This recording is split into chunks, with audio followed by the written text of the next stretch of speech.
Hi everyone, I hope you are all well.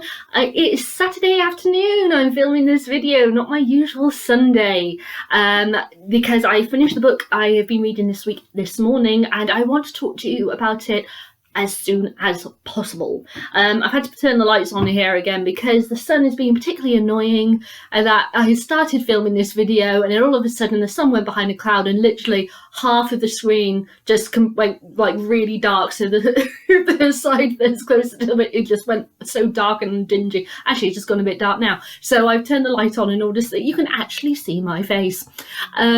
So it's been a bit of a sad week. The other day we lost Christopher Tolkien. I was so sad. J.R.R. Tolkien's son, who kept his legacy alive, had various works of his published after his father's passing, and kind of gave a green light for the Lord of the Rings and Hobbit films to be made. So thank you, Christopher, for everything that you have done to keep your father's legacy alive. Love you loads, and thank you, and rest in peace. So this week it's been actually a really good week for me for reading. I deliberately at the beginning of this year decided to read my first two books to be really quite short ones, because I always have this thing that I read big chunky books and then I find that because I'm at work I'm so tired and everything, and this week it felt like I got into my pattern really well with work and everything. And I was coming home and I was actually finding myself more wanting to read rather than having it be, kind of Thursday, Friday, as before I started to read my book. I wanted to read on Monday as soon as I got home from work. So I was a bit like, okay, I'm in a good place this week. And so I picked up The 7 Husbands of Evelyn Hugo by Taylor Jenkins Reid. Now, this is the first of Taylor's books that I've ever read. I got it because Facebook book group, which I'm a member of, which is absolutely fantastic, by the way. And I've seen so many posts about this book, and I adore the cover. That cover is just beautiful. This is Evelyn to a T. Right here, and I just, every time I look at this now, especially since now that I've finished the book, I just look at it and I'm like, yes. So because this kept popping up on the Facebook book group, I was like, I'm gonna have to read it, I'm gonna have to get it. So I got it and I've started it this week. I finished it this morning and I was like, holy shit. I was really taken aback. I feel like this is gonna live in my guts, in my heart for quite some time. I found it striking, beautiful, heartbreaking, very emotional, beautifully constructed, full of elegance and sass and heart. And I adored it. So this book is about Evelyn Hugo on the cover.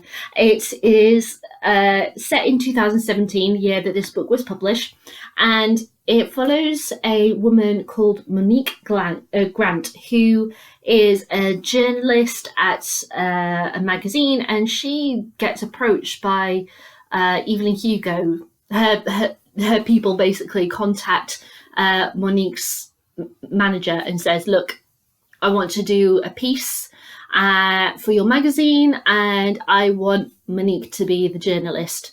And her boss kind of replies back going, well, there's all these other people that, a lot kind of better, because Monique is not really well known in journalism circles. She's relatively unknown, as it were.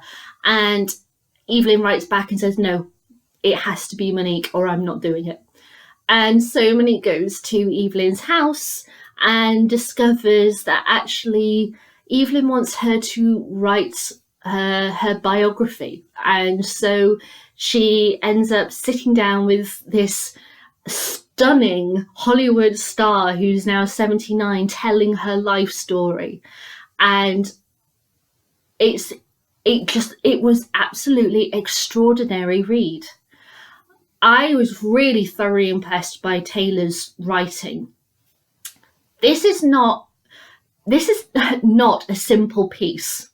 This is something with a really simple concept with a highly technical construction. And there was a moment throughout the whole reading of the book, I was thinking there's got to be something, a connection here. There's got to be some reason why Evelyn chose Monique. There has to be. But I couldn't find it. And then when it was revealed, I was completely taken aback. I did not see it coming. She really literally pulled out the rug from beneath my feet. I was just so shocked by what she did. But what I really love most of all about this is that it is a woman who is 79 years old, being totally frank, being totally honest about her career and where she was. It's about the backstage of Hollywood. It's strip away all the glitz and glam. That's hardly ever referred to, basically, in this book, because it's not about that. This is about a businesswoman, how she got what she got, how she made her way through the world. And oh God, it just absolutely blew me away. But what is so beautiful is that it is so frank in talking about sexuality, and to have these kind of words and such come out of the mouth of a 79-year-old woman in this day and age and everything, it was just wonderful, absolutely wonderful. And I want to read you a bit of an excerpt to do with sexuality and such, which is, you could, if you've read this book, you could say it is a bit spoiler, but in a way, the bit that I'm reading is not, because I'm not telling you anything about why this discussion is happening. So there you go. So just to give you a glimpse of what I'm talking about, which is so beautiful to actually have said in a book, is this. So this book, your biography, you're ready to come out as a gay woman. Evelyn closes her eyes for a moment, and at first I think she's processing the weight of what I've just said. But once she opens her eyes again, I realise that she's trying to process my stupidity. Haven't you been listening to a single thing I've told you? I loved her, but I also, before her, loved Don. In fact, I'm positive that if Don hadn't turned out to be the spectacular asshole he was, I probably never would have been capable of falling in love with someone else at all. I'm bisexual. I don't ignore half of me so you can fit me into a box, Monique. Don't do that. This stings hard. I know how it feels for people to assume things about you, to prescribe a label for you based on how you appear to them. I've spent my life trying to explain to people that while I look black, I am biracial. I've spent my life knowing the importance of allowing people to tell you who they are instead of reducing them to labels. And here I've gone and done to Evelyn what so many people have done to me. Her love affair with a woman signalled to me that she was gay, and I did not wait for her to tell me that she was bisexual. Isn't that wonderful? A 79-year-old woman talking to a woman in her 30s saying, I'm bisexual, how dare you refer to me as being gay, that insults me. I loved that. I loved how bold a character Evelyn is. To me, she feels really quite real. When I finished this book, I actually felt, and I have felt all day, loss. I honestly feel like I've lost a friend finishing this book. And even though on this channel I have said how I've adored characters, I've adored books, things are gonna live with me and all that lot, I feel like Evelyn is a new book friend of mine. I really, honest to God, do.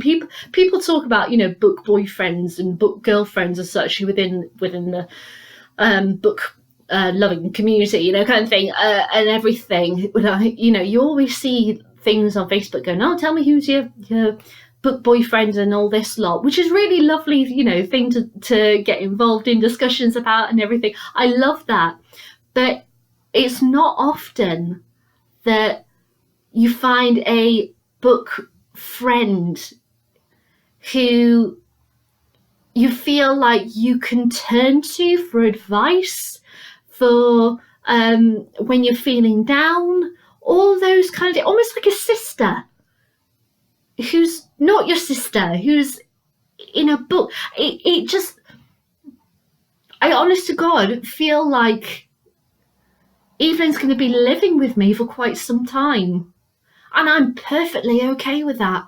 And I am so sad that this book is over. I honest to God, I was absolutely crying my eyes out this morning. And I was sending voice messages and such on the phone and that to my sister and our friend Sarah. And I got completely overtaken by the complex yet simple narrative of this story, and its beauty, its charm, its elegance, its wit,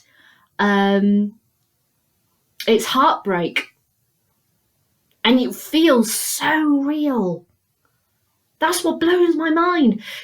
She doesn't look at the glitz and the glam or anything like that. She's like, this is really what Hollywood is like. It's like when I hear like interviews and such with authors, and they're like, yeah, you got this, and then this is step by step of books and everything, and they want to talk a lot about how the structure of the books and everything, and why they chose the things that they did, but not necessarily, oh, and this is what book tour is like, and not, these are the people that I've met, these are the things I've been able to do. That's not what they really want to talk about. They want to talk about their work and why they did what they did, and how important it was to them. And the same is for this book with Evelyn and her career. And hearing her talk about all the films and everything, it just made me, because I love that period of history of Hollywood back in the 1950s and such. It was an amazing time for Hollywood movies. And to be able to go via this book into this whole new world, which wasn't a new world because it is Hollywood and a part of cinema history that I adore, it was like every time I opened this book, I felt like I was seeing a friend. Nice warm house and everything, and having a lovely chat and such. It felt like that. So I was so excited every time I got a chance to sit for a few hours and read. And literally last night I got in from work. I was on chapter 28. There are 69 chapters in this book, and when I went to bed I was on 48 or 49, I can't remember. So I had read 20 chapters in the space of about 5 hours. I was really engulfed. So I went to bed. I then woke up mega early this morning because I had to carry on. I had to get this book finished. I couldn't figure out what this connection was. And when I found out what it was, I was in such shock. I loved it. But I want to read a bit so you can understand Evelyn as a person, how she's a shrewd businesswoman. And she's in a situation where a newspaper has been delving into an area of her life that she doesn't want to delve into. So she's realised that she has to cause a distraction from that area of her life. And what's the easiest way to cause a distraction? A marriage. But she hasn't got a boyfriend or anything. So she's like, right, let's find someone in Vegas to elope with me. And this is a section of her step-by-step guide, this chapter 28, a step-by-step guide on how to elope in Vegas. And it is absolutely wonderful. So the first thing you need to do to get a man to elope with you is to challenge him to go to Vegas. You do this by being out at an LA club and having a few drinks together. You ignore the impulse to roll your eyes at how eager he is to have his picture taken with you. You recognise that everyone is playing everyone else. It's only fair that he's playing you at the same time as you're playing him. You reconcile these facts by realizing that what you both want from each other is complementary. You want a scandal, he wants the world to know that he screwed you. The two things are one and the same. You consider laying it out for him, explaining what you want, explaining what you're willing to give him, but you've been famous long enough to know that you never tell anyone anything more than you have to. So instead of saying, I'd like us to make tomorrow's papers, you say, Nick, have you ever been to Vegas? When he scoffs as if he can't believe that you're asking him if he's ever been to Vegas, you know that this will be easier than you thought. Sometimes I just get in the mood to roll the dice, you say. Sexual implications are better than they are gradual, when they snowball over time. You want to roll dice, baby? He says, and you nod. But it's probably too late, you say, and we're already here, and here's okay, I suppose. I'm having a fine time. My guys can call a plane and have us there like that. He snaps his fingers. No, you say, that's too much. Not for you, he says. Nothing is too much for you. You know what he really means is nothing's too much for me. You could really do that, you say. An hour and a half later, you're on a plane. You have a few drinks, you sit in his lap and let his hands wander as you slap it back. He has to ache for you and believe that there's only one way to have you. If he doesn't want you enough, if he believes that he can get you another way, it's over. You've lost. When the plane lands and he asks if you two should book a room at the Sand, you must demur. You must be shocked. You must tell him in a voice that makes it clear that you've assumed that he already knew that you don't have sex outside marriage. You must seem both steadfast and heartbroken about this. He must think, she wants me, and the only way that we can make it happen is to get married. For a moment you consider the idea that what you're doing is unkind, but then you remember that this man is going to bed you and then divorce you once he's gotten what he wants. So no one's a saint here. You're going to give him what he's asking for. It's a fair trade. And as the chapter goes on, she keeps on going step by step through every single moment, all through having sex and everything, and making sure that it's bad in order so that he won't want to do it again.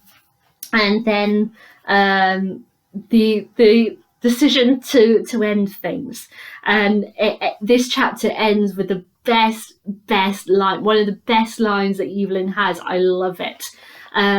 So here he is, he's about to leave. When he gets off the bed and grabs his jacket, you realise there's an element that you haven't accounted for. He likes to reject. He likes to condescend. When he was calculating his moves last night, he was thinking of this moment too, this moment where he gets to leave you. So you do something you haven't rehearsed in your mind. When he gets to the door and turns to you and says, I'm sorry it didn't work out between us, baby, but I wish you all the best. You pick up the phone on the side of the bed and you throw it at him. You do it because you know that he'll like it, because he's given you everything that you came for. You should give him everything that he came for. He ducks and frowns at you as if you're a smaller deer he has to leave in the forest. You start crying, and then he's gone. And then you stop, and you think, if only they gave Oscars out for this shit. I love that. I really want to literally spend an evening with Evelyn Hugo. I love her. I honest to God love her. And the end of the book absolutely broke my heart. But what I truly, truly love is the title. If you read this book, I'm not going to say why it's called The Seven Husbands of Evelyn Hugo. But if you read the book, you get to the very last page, it explains to you why exactly this book is called what it is. And Evelyn is the one to tell you why. And her final line, the final line of this book is a final line from Evelyn, and it had me cheering and punching the air. I just love her. I love her so much. Evelyn's going to be staying with me for a while. This book is not going to be leaving my bookcase for a while. Would I recommend it? Hell yes. Would I read any more of Taylor Jenkins Reid's books? I'm going to have to track them down. But because of my book challenge this year, I cannot buy a book for a year. So I'm going to be adding her other books to my Amazon wish list and have to wait until January next year to buy them. Oh my god. But I truly fell in love with all the characters, even the horrible ones. I love the fact that slipped in between the chapters we have these newspaper articles to show what the public perception of Evelyn is for that certain event that she's been talking about versus what we know about the reality of the event. I loved how confrontational, how bold, how wonderful a character Evelyn was. I keep gushing. I know, I'm sorry, but I love her. I love her. And this cover, whoever designed this cover, bless you. Bless you, because it tells you everything you need to know about this book. The perception of Evelyn, so she's always, her green, emerald green is her look, and with, you know, simple pearls, elegance and everything. But the thing is that film stars just, the perception of who she is what she looks like, but we don't actually see her face. The real her is the part that we can't see in the cover. And the real her is on the page of this book. And she's my new book friend. And I love her. And if you love old Hollywood, if you like mystery and just, do you know what I truly love as well? This is a book that has so many strong women in it. It is wonderful. It is, you know, it's in-depth talks about sexuality, feminism, men, the industry, the perception of the public, what it means to be a businesswoman.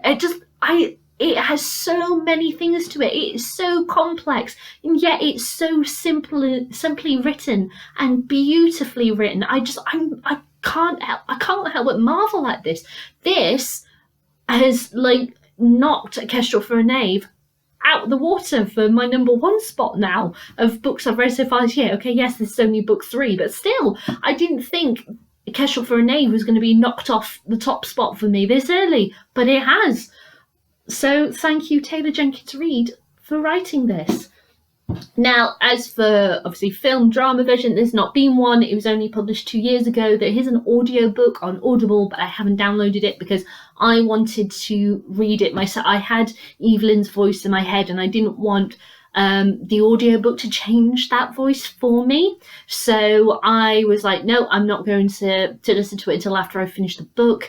And I only finished it at 9:30 this morning, and it's now 2:45. So I'm like, yeah, I'm not going to be able to listen to the audiobook before I do this video. But what it has done is just made me want to watch so many classic Hollywood movies.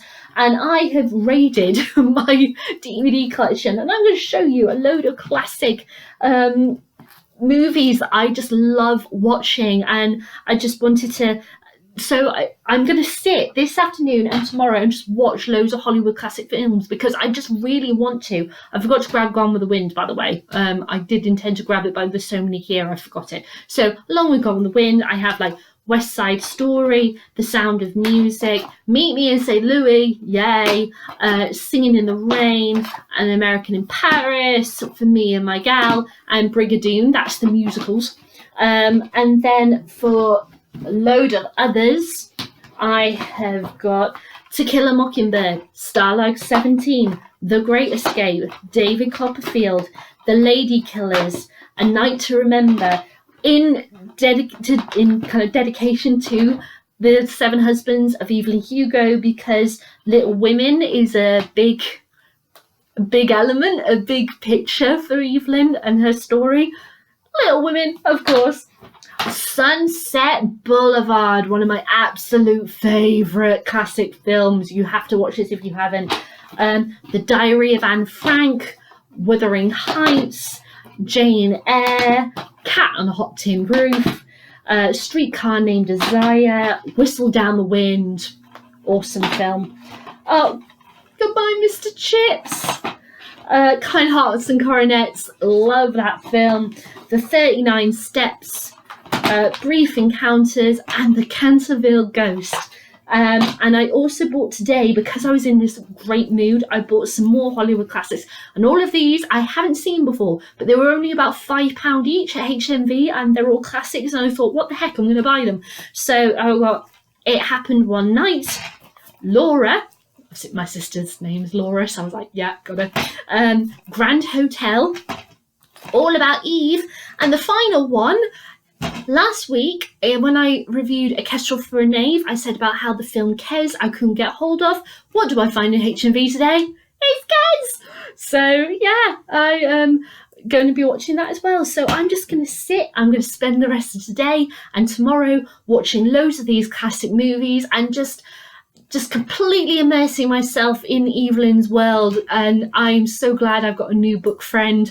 I am so glad that I read this book. I am on kind of cloud nine, but I am feeling her loss. So I'm watching these films to celebrate all of those people who made movies at that time, not just obviously the actors and everything, but all of the studio staff members and everything, and celebrate Evelyn in the process. So Evelyn, here's to you.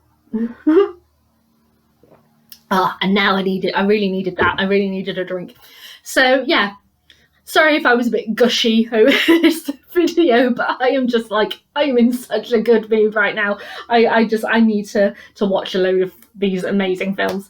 Have you read this book? I'd love to know what you think. Leave me a comment in the comments box below, or you give me a thumbs up, thumbs down, entirely up to you, I'll let you decide. And I'll be back with my thoughts on my next read, which I've already announced, which is The Doll Factory. So I will be back with my thoughts as soon as I have read that. Alright guys, bye!